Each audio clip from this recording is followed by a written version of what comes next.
బ్రహ్మ మురారి సురార్చితలింగం నిర్మల భాష శోభితలింగం జన్మహదొక వినాశకలింగం తత్ప్రణమామి సదాశివలింగం. ఆ సదాశివుని మహాశివుని ధ్యానించడానికి ఎన్ని స్తోత్రాలు కావాలండి, ఎన్ని మంత్రాలు కావాలి, ఏ రీతిన పొగిడినా ఆ స్వామివారికి ఇంకా తక్కువగా ఉంటుంది. ఇక్కడ మనం బెంగళూరుకి సుమారుగా ఒక 300 కిలోమీటర్ల దూరంలో కలస అంటే ఇక్కడ మనం చూస్తుందైతే కలస గ్రామానికి వచ్చాము. కలసేశ్వర స్వామి అంటే ఈ ఏరియాని దక్షిణ కాశీ అని కూడా పిలుస్తారట. అంటే మన కాశీ విశాలాక్షి అది వేరే విషయం అండి. ఇక్కడైతే భైరవ స్వామి వచ్చాడు పక్కే. అంటే కలసేశ్వర స్వామిని దర్శించుకోవడానికి ఇక్కడికి అయితే వచ్చాము. ఈ ఏరియాని ఇప్పుడు దక్షిణ కాశీ అని కూడా పిలుస్తారట. చాలా పురాతనమైన ఆలయం. కాస్త మెట్లెక్కి పైకి వెళ్తున్నాను చూడండి.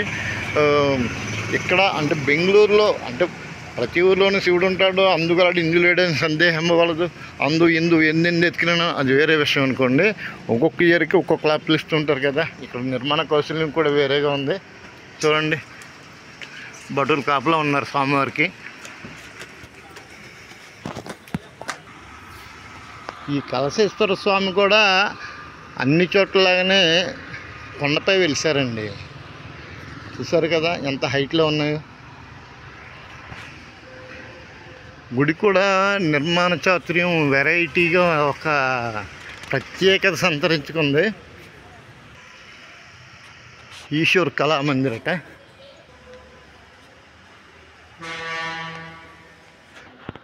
ఇక్కడ కల్చరల్ యాక్టివిటీస్ అన్నీ చేయడానికి ఒక పెద్ద హాలు. అందుకని నేను అంటున్నానండి, వృద్ధాప్యంలోనే దేవాలయాలు దర్శించాలి అంటే కుదరదండి. అంటే ఈ వయసులో మనం మెట్లెక్కలేమో, భక్తి మాట దేవుడి ఎరుగు, కాస్త శారీరక సమస్యలు ఎదురవుతూ ఉంటాయి.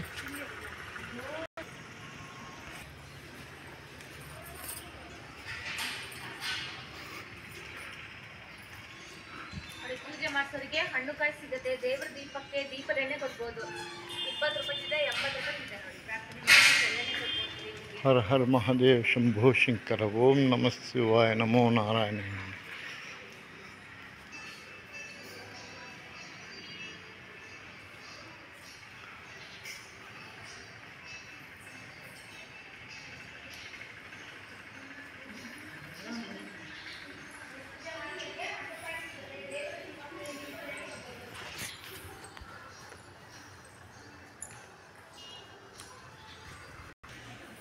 జాహ్నవి ఇతి వృత్తాంతం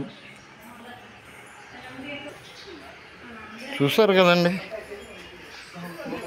దారబంధాలు కూడా చాలా పురాతనమైనవి.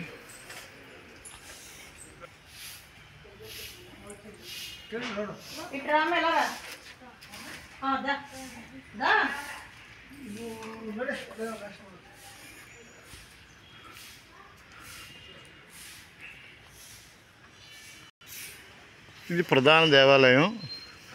ప్రధాన దేవాలయానికి అభిముఖంగా యాక్చువల్గా ధ్వజస్తంభాలు ఉంటాయి కదండి. ఇక్కడ నాకు 2 కనపడుతున్నాయి. దీని ఆంతర్యం అయితే నాకు అర్థం కాలేదు.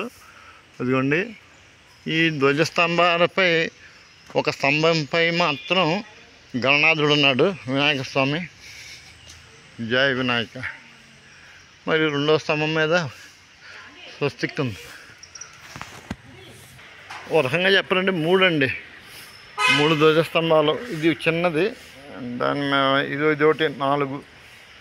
స్వామివారు లోపల ఉన్నారు. ఒకసారి ఆలయ ప్రాంగణాన్ని చూపించే ప్రయత్నం చేస్తాను చూడండి.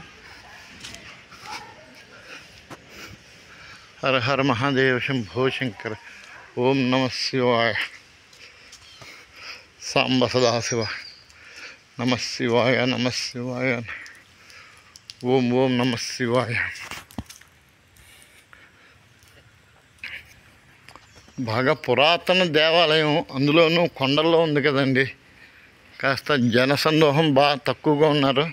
చూస్తున్నారు కదా, ఈ శిలలపై ఏవో చెక్కారండి. అంటే అప్పటి రాజులు దీని మీద శిలాపలకాల మీద హిస్టరీ చెప్తారు కదా, అదనమాట. అంటే ఈ భాషా నైపుణ్యం నాకైతే లేదు. అది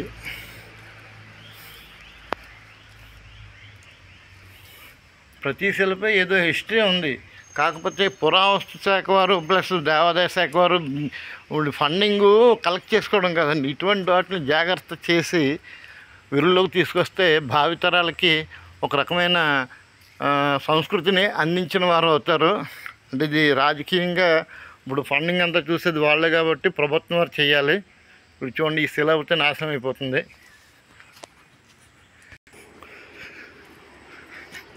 సరైన నిర్వహణ లేక మొక్కలతో నిండిపోయిందండి. భారతదేశ వారసత్వ సంపద మనం ఆలయాలకి చెప్పుకోవచ్చండి. మనిషి యొక్క మనుగడని నిర్ధారించేది, సంస్కరించేది ఆలయాలు, ఆధ్యాత్మికత మాత్రమే. అటువంటి ఆధ్యాత్మికతను అప్పట్లో రాజులు చాలా బాగా కాపాడారు.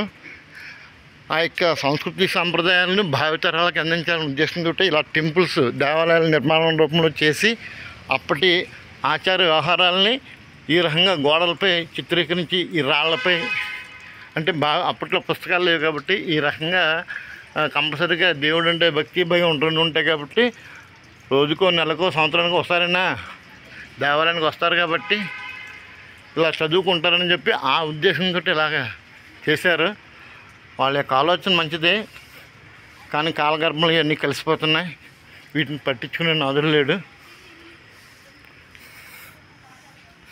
అంటే నాకైతే కన్నడ రాదు, కానీ కన్నడలో ఉంది. కానీ నాకు సంస్కృతం కాస్త వచ్చి కాబట్టి సర్వమంగళ మాంగళ్యే శివే సర్వార్థ సాధకే శరణ్యే త్రయంబకే గౌరీ నారాయణ నమోస్తుతే అంటే కన్నడలో ఉంది. నేనైతే కాస్త ఇంతకుముందు మాకు తెలుగులో తెలిసిన శ్లోకాన్ని చదివాను. సర్వాంగ సుందరి అమ్మవారటండి.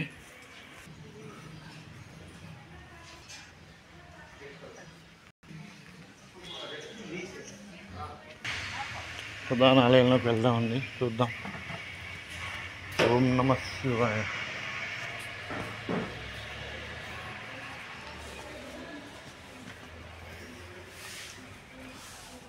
హర హర మహాదేవ శంభో శంకర్. ఓం నమ శివాయ. నమో నారాయణ. అంటే ఇందాక ఆలయం బయట ప్రదర్శన చేశానండి. ఇప్పుడు ఆలయం లోపల ఇంకో రౌండ్ ఉంది, రూఫ్ ఉంది. చూడండి, ఎవరు ఇబ్బంది కలిగించే వరకు మీకు చూపిస్తాను. చూడండి. హర హర మహాదేవ శంభో శంకర్. ఓం నమ శివాయ. నమో నమ.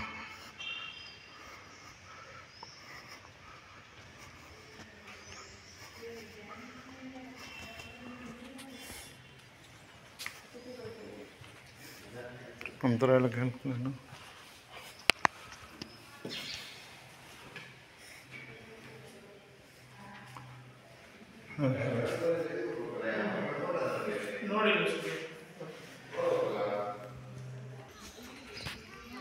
అదండి, సూక్ష్మంగా శ్రీ శ్రీ శ్రీ కలశేశ్వర స్వామి వారి దర్శనం నాకైతే అయింది. నాతో పాటు మీకు కూడా చూపించగలిగాను.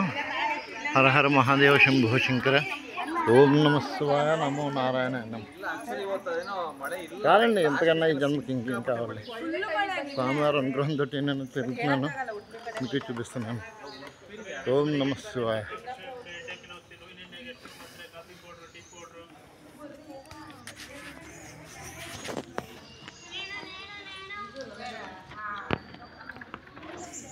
ಒಳಗಡೆ ಬಿಡದಿದ್ದಾಗ ಶಿವನ್ ಶಿರಚ್ಛೇದನ ಮಾಡ್ತಾರೆ. ಆಗ ದಕ್ಷಿಣ ತಲೆ ಮನಗಿರೋದನ್ನ ಒಂದು ಪ್ರಾಣಿಯ ಮಾಡಲ್ಲ. ಹಾಗಾಗಿ ಏನು ಮಾಡ್ತಾರೆ, ಗಂಡು ಗಣೇಶ ಮತ್ತು ಹೆಣ್ಣು ಗಣೇಶ ಅಂದ್ಬಿಟ್ಟು ಇದು ಮಾಡ್ತಾರೆ. ಎಲ್ಲೂ ಇಲ್ಲ ఈ ಥర. ఇది కలశేశ్వర స్వామిలో ఇద్దరు వినాయకులు ఉన్నారండి. సాధారణంగా టెంపుల్ అనగానే ఒకే ఒక వినాయకుడు ఉంటాడు, కానీ ఇక్కడ ఇద్దరు వినాయకులు ఉన్నారు.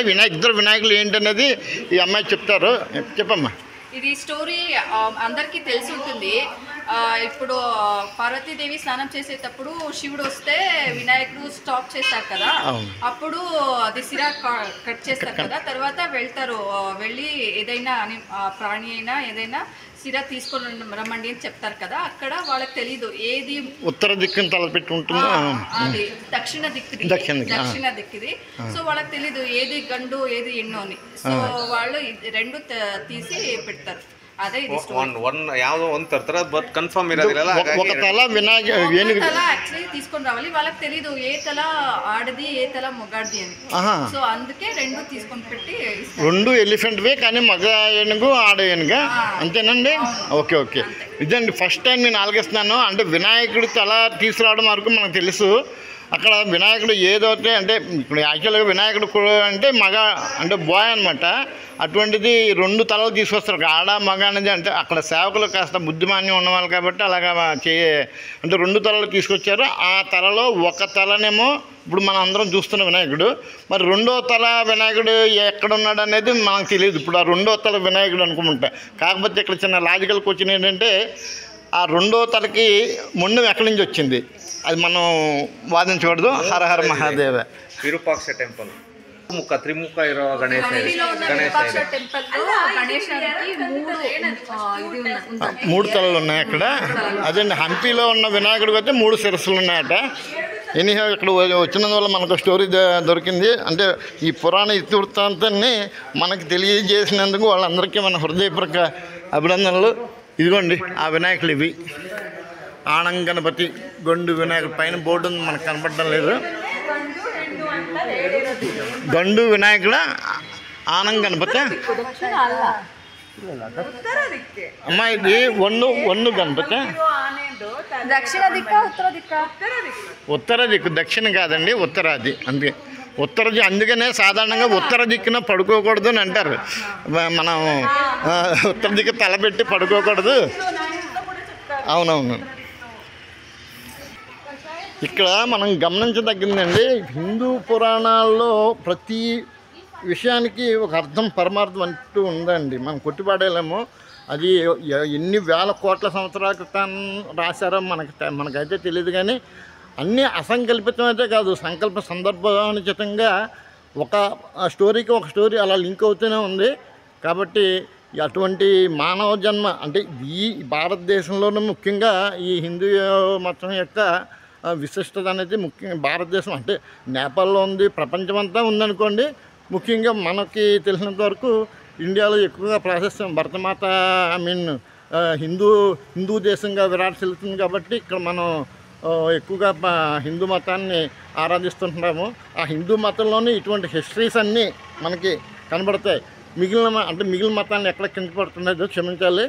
అంటే అక్కడ అంటే బైబిల్ ఉంటుంది, ఖురాన్ ఉంటుంది, లేకపోతే వేరే వేరే మతాలు వేరే గ్రంథాలు ఉంటాయి. అక్కడికి అది గొప్ప అయితే ఇక్కడ అనేది మన మనిషి యొక్క మనుగడ అక్కడ దానితో ముడిపడి ఉంటుందన్నమాట. ప్రతి విషయం ఏ విషయాన్ని మనం చూసుకున్నా. ఓకేనండి, పూర్తి వివరాలతో మరొక వీడియోలో కలుస్తాను. హరహర మహాదేవ శంభో శంకర. ఓం నమ శివాయ. నమో నారాయణ.